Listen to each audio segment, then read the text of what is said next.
Bem-vindos a mais um vídeo do canal Conhecimentos da Humanidade. O vídeo de hoje é uma sequência, uma continuação do último vídeo, que a gente falou sobre 3 tipos de sonhos. Os sonhos fisiológicos, os sonhos que eu vou chamar hoje de simbólicos, que são os sonhos psicológicos, e os sonhos místicos, que são projeções, viagem astral, esse tipo de coisa. A gente recebeu um monte de comentário para continuar falando sobre sonhos e fazer um especial sobre projeção. E a gente vai fazer. Eu conversei com o Léo, a gente vai montar um roteirinho estruturado, a gente vai fazer. E o Léo não está aqui comigo hoje, ele está cuidando de um monte de outras coisas, inclusive do canal. Então digam aí o que vocês acham desse formato. Quando a gente não pode estar junto, a gente solta os vídeos do canal dessa forma, é uma forma mais fácil de editar e também de produzir conteúdo. Beleza? Então vamos lá, vamos falar sobre os sonhos simbólicos. Primeiro eu queria falar o seguinte para vocês. Alguns sabem, mas eu sou psicólogo de formação, então eu vou puxar um pouco a sardinha para esse lado e vou falar de 2 grandes psicólogos lá do início da psicologia moderna, que é o Freud e o Jung. Tem um monte de outros autores, de pessoas importantes que falaram sobre sonhos, mas eu vou falar especificamente desses 2, para falar de sonhos simbólicos, certo? E claro, para falar dos sonhos, como esses caras entendiam os sonhos, eu vou ter que falar um pouco de parte chata, eu vou ter que falar um pouco de parte técnica, mas eu vou tentar ser o menos chato possível, tá? E aí vocês comentem aí também o que vocês acharam e tudo mais. Então, claro que vai ser uma base, um resumo, só o superficial, para depois vocês lerem os livros e tudo mais. Vale falar em relação aos livros, Freud era muito didático. Então ele escrevia muito bem.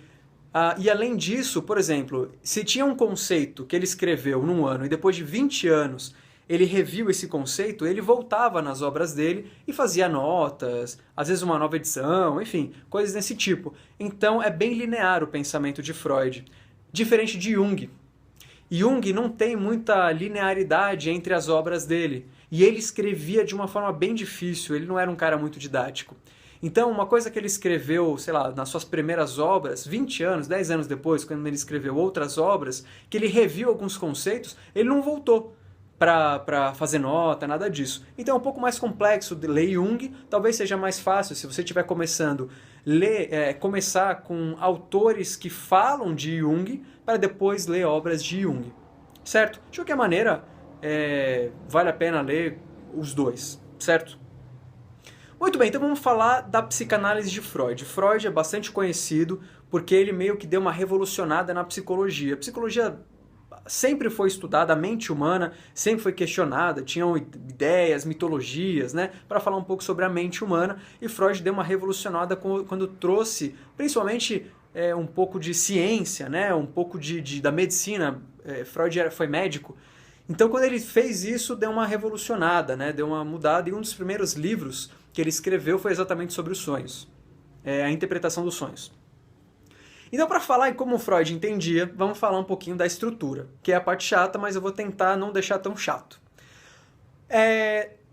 Para Freud, a gente tem 3 níveis, 3 regiões. Então, uma região que é consciente, que é onde a gente sabe das coisas, uma região mais profunda, que é inconsciente, que a gente não tem ideia do que acontece, e uma região intermediária, uma região chamada pré-consciente. E nessas 3 regiões existem estruturas, existem personagens, não são personagens, mas é só para facilitar, que interagem nessas regiões, que é o id, o ego e o superego.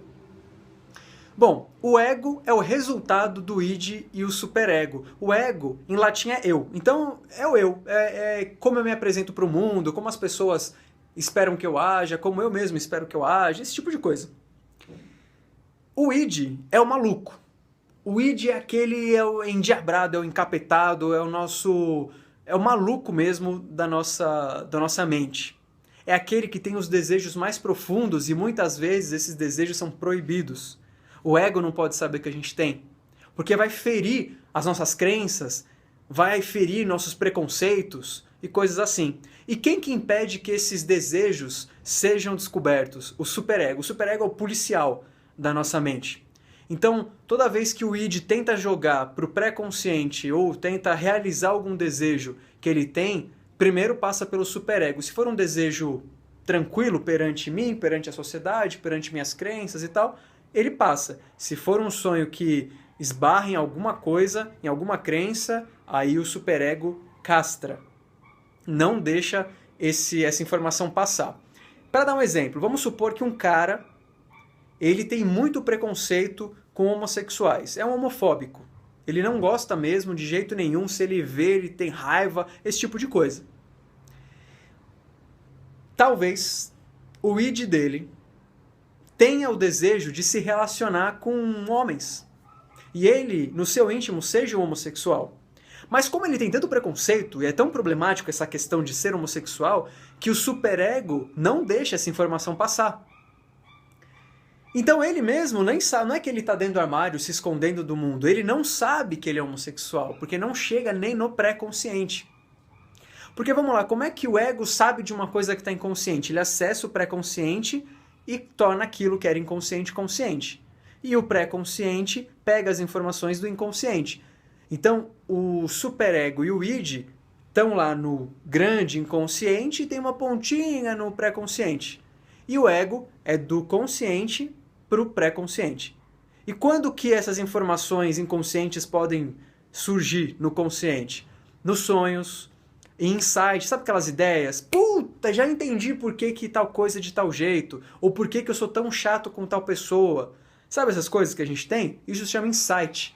E é um jeito de passar a informação que estava desconhecida, agora conhecida. Isso que é feito na psicanálise. Então, o terapeuta, o psicólogo, o psicanalista, ele vai dando alguns caminhos, vai ouvindo, vai tendo algumas técnicas para você, sozinho,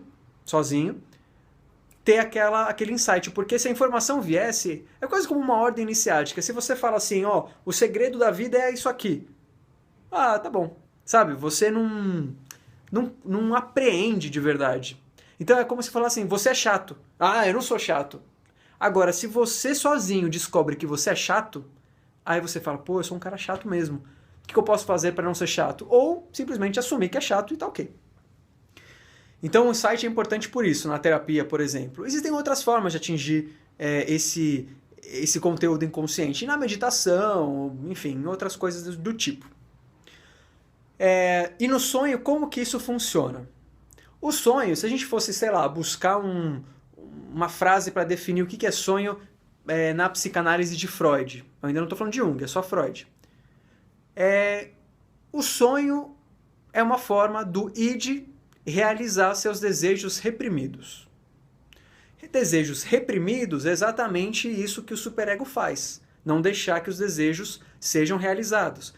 E como que ele realiza? Bom, quando você sonha, o superego ele está meio quedado, ele está meio dormindo também. Então é a oportunidade que o id tem de realizar esses desejos, mas ele não pode simplesmente, no exemplo que eu dei, do cara que é homossexual, mas ele tem desejos homossexuais, mas ele não pode, se ele sonhar que ele está tendo uma relação sexual com um cara, com alguém do mesmo sexo, o superego já vai despertar e não vai deixar que essa informação vaze. Então o id atua por símbolos. E na psicanálise, existe um ponto importante que é a libido, a energia sexual. Ela é muito voltada para isso. Desde a infância até a fase adulta, a energia sexual, a libido, ela é um fator realmente muito importante que define uma série de etapas da nossa vida. O complexo de Édipo, por exemplo, mas não vou entrar em detalhes agora porque não é o objetivo. Então ele vai atuar por meio de símbolos. E o que tem a ver essa questão da sexualidade? Porque um dos símbolos que poderia se referenciar a um cara do mesmo sexo é o pênis, ou um objeto fálico que represente o pênis simbolicamente. Então esse cara poderia sonhar que está fumando um charuto, como se tivesse com um pênis na boca. Entende? Então essa é a ideia do símbolo e do objeto fálico e da realização de um desejo reprimido através do sonho.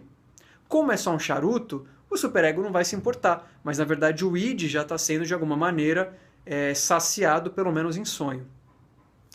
É claro que um desejo reprimido, indo um pouco mais além do sonho, todo desejo reprimido que você não reconhece, que você não quer trazer, traz problemas, tanto psíquicos quanto problemas físicos mesmo.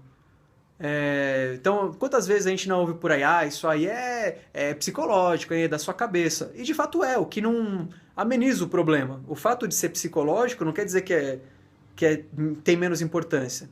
Talvez significa que você precisa agir de outra forma, não tomando remédio, mas sim se autodescobrindo, através de terapia ou qualquer outra técnica que você preferir. Então vamos voltar só para resumir, então, Freud, de forma psicanalítica, o que seria o sonho. O sonho é um meio que o id tem de realizar os seus desejos que não pode quando acordado. Certo? Basicamente é isso. Em geral, tem muito conteúdo sexual envolvido nesses símbolos, porque faz parte da premissa freudiana, faz parte da premissa psicanalítica, essa importância à sexualidade, aos impulsos sexuais e à libido em si. Ok. Vamos para Jung agora. Jung tem uma jornada um pouco diferente. A carreira de Jung começa no hospital psiquiátrico, onde ele tem contato com os internos lá que tem, às vezes, algum problema mental, algum problema psíquico mesmo, psiquiátrico de fato.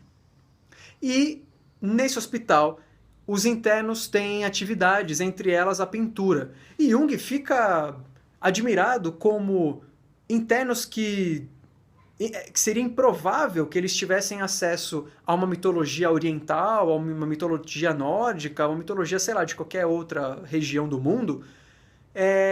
Eles desenham essas histórias de forma muito complexa, às vezes até muito específica. Então, às vezes, um interno desenhou alguma cena do mito de, sei lá, de Thor, por exemplo. Ou de um mito védico, qualquer coisa assim. Então ele começou a pensar, como esse cara está desenhando um símbolo ou uma história que só é conhecido naquela região, né? Não tem internet e tal, como é que o cara vai saber? Tinha que se informar muito. Foi o que o Jung fez, na verdade. Jung viajou o mundo e tal, então conheceu bastante muitas civilizações, muitos símbolos, muitos mitos. Então ele conseguia identificar que mito era aquele, ou o que estava acontecendo ali naquele desenho. Muitas vezes falando com o próprio interno que desenhou. Né? O que está acontecendo aqui? Aí ele contava a história de um mito. E aí, para Jung, isso era muito interessante. Então deveria ter alguma coisa que unisse a mente das pessoas de alguma forma. Bom, Jung conhece Freud através do livro dos sonhos, né, a interpretação dos sonhos. Eles trocam correspondência, se tornam amigos. Jung se torna um membro da psicanálise. E Freud o estima muito, gosta muito de Jung, como se fosse um filho. E ele esperava que quando Freud morresse, Jung assumisse seu lugar. Mas Jung não dá essa ênfase para a libido, para a sexualidade. E publicou um livro chamado Símbolos da Transformação. E esse livro foi a ruptura entre os dois. E aí Jung foi para um lado, Freud ficou lá com toda a sua... com a sociedade, né, psicanalítica da época. E, bom, Jung acabou indo desenvolver toda a sua teoria independente de Freud. Então, vários conceitos ele manteve, mas muitos ele ou modificou ou mudou mesmo. Ou modificou ou excluiu. Então vamos lá, vamos para a parte chata, eu vou tentar ser bem sucinto. Como eu falei, os livros de Jung eles são bem complexos. Então eu vou fazer uma releitura aqui para facilitar e para ficar melhor o entendimento. Jung diz que nosso inconsciente, o inconsciente de todas as pessoas, estão ligadas por um outro nível, lembra? Consciente, pré-consciente, inconsciente, e Jung tem um outro nível chamado de inconsciente coletivo, que é onde todos os inconscientes se conectam e é onde estão os arquétipos. O que é um arquétipo? O arquétipo é assim, imagina uma bola. Você vai imaginar uma bola. Independente da cor, independente do formato, independente do que ela é feita, independente se ela é mais um oval ou ela é perfeita, super redonda, você sabe o que é uma bola. Então existe uma forma de bola pré-concebida que define uma bola. Essa forma seria um arquétipo. Só que diferente da bola, Jung falou de arquétipos do inconsciente coletivo. São arquétipos de personalidades ou de estruturas da nossa mente que são formas gerais que a gente, com o nosso conteúdo individual, preenche esses arquétipos. Então é como se fosse assim, todo mundo tem um formato de bola, mas a minha bola é de capotão oficial. A bola do Léo... Desculpa, gente. A bola do Léo é rosa e de plástico. Entende? Mas a bola é uma bola. Então, a mesma coisa acontece com os arquétipos do inconsciente coletivo. Existem vários arquétipos e a gente preenche essa forma do arquétipo com os nossos conteúdos. E aí eu vou dar um exemplo real agora de alguns arquétipos. Existe um arquétipo de sombra. Esse arquétipo de sombra é tudo aquilo que a gente não quer reconhecer na gente. Então, é a inveja que a gente tem, é a ira, e cada um vai ter a sua própria sombra, mas o arquétipo de sombra é esse. É tudo aquilo que a gente não quer reconhecer. É o vilão, né? É o vilão das histórias, enfim, é tudo, todo escárnio, é a sombra, tudo aquilo que a gente não reconhece. Muitas vezes a gente reconhece a sombra no outro. Sabe aquela pessoa que você tem ódio? Que você fala, nossa, como essa pessoa sei lá, é chata. E na verdade o chato é você. Porque você está preenchendo o seu arquétipo nela, mas na verdade o arquétipo é seu. A mesma coisa acontece com todos os outros arquétipos. Existe um outro arquétipo que é o velho sábio. É aquele cara que você acha que ele tem muita coisa para te passar, que a sua vida vai se tornar incrível, que sem ele vai ser muito difícil caminhar. Pode ser sua mãe, pode ser sua avó, pode ser um cara, pode ser um líder espiritual, pode ser uma série de coisas. O pessoal aqui do canal, a maioria, deve conhecer o Marcelo Del Débio. Provavelmente o Marcelo Del Débio carrega o arquétipo de velho sábio de um monte de gente. E é importante entender que o velho sábio está dentro de cada um de nós. Nosso eu interior, ou o nome que você quiser dar. Isso não quer dizer que o Marcelo não seja um sábio, ou que não tenha muito conhecimento para passar, nada disso. Mas que existe o velho sábio dentro de você. Muito bem, para finalizar os exemplos, existe o arquétipo de ânima, que é a contraparte feminina na sua psique, na sua mente, dentro de um homem, e o ânimos, que é a contraparte masculina dentro da psique de uma mulher. Então, por exemplo, você tem toda uma característica masculina porque você nasceu um homem. Mas você tem várias características femininas que são representadas no arquétipo de ânima, e não apenas um, podem ter várias ânimas. Então vamos falar do sonho agora. No sonho podem aparecer vários desses arquétipos. Então, por exemplo, no sonho você pode ver várias mulheres. Cada uma delas pode ser um aspecto do seu inconsciente que representa as suas ânimas, as suas partes femininas. Então, uma é mais, sei lá, tem uma ordem maior, né, é mais limitadora, a outra é mais gentil, a outra, enfim, é mais maternal mesmo, né, é mais cuidadora, é mais afetiva. E aí você tem que se relacionar com elas no sonho. Ou você tem que salvar elas, né, como no mito mesmo, você tem que salvar do castelo. O que significa, né, buscar sua ânima num castelo, enfrentar o dragão, esse tipo de coisa. Mas, em geral, sempre tem os opostos nos sonhos das pessoas. Um homem, uma mulher, e na mulher, um homem. Então, é a sua contraparte que você precisa integrar a sua consciência para se tornar um indivíduo único. Inclusive, a individuação, que não é individualização, a individuação é o objetivo final da psicologia de Jung, que é você se tornar um ser único, conhecer sua sombra, conhecer suas qualidades e defeitos, conhecer sua ânima. Não necessariamente você ser um cara como é sua sombra, mas entender que você também é chato e tentar desenvolver isso, que você também é arrogante ou esse tipo de coisa. Então a individuação é exatamente esse. É a busca por você ser uma pessoa integrada, que é um outro arquétipo, que é o arquétipo de self e tal, mas não vou me aprofundar nisso agora. E aí nos seus sonhos, então, tem a ânima, e pode ter um cara que vai te ajudar, que é quem vai te mostrar a porta, ele pode ser o arquétipo de velho sábio, e assim por diante. Então, os sonhos junguianos, eles têm o objetivo de te mostrar o que o inconsciente tem para te passar. Então, você precisa, por exemplo, você sonhou que precisa resgatar uma tal pessoa, uma mulher em tal lugar. Então, quais são as características dessa mulher? Porque o sonho está te falando que você precisa integrar ela a você, a sua personalidade. Ela é uma pessoa gentil, uma pessoa afetuosa, talvez você esteja sendo muito duro com as pessoas, sendo arrogante, e você precisa desenvolver esse outro lado. Então essas são as duas, essas são as diferenças entre a psicologia freudiana e a junguiana em termos de sonho. Agora, para deixar mais claro, existe um exemplo muito legal que a gente pode dar. Imagina que uma pessoa sonha que está subindo uma escada e lá em cima encontra com a mãe. E lá dá um abraço na mãe, fica feliz em vê-la e fica de mão dada com a mãe, por exemplo.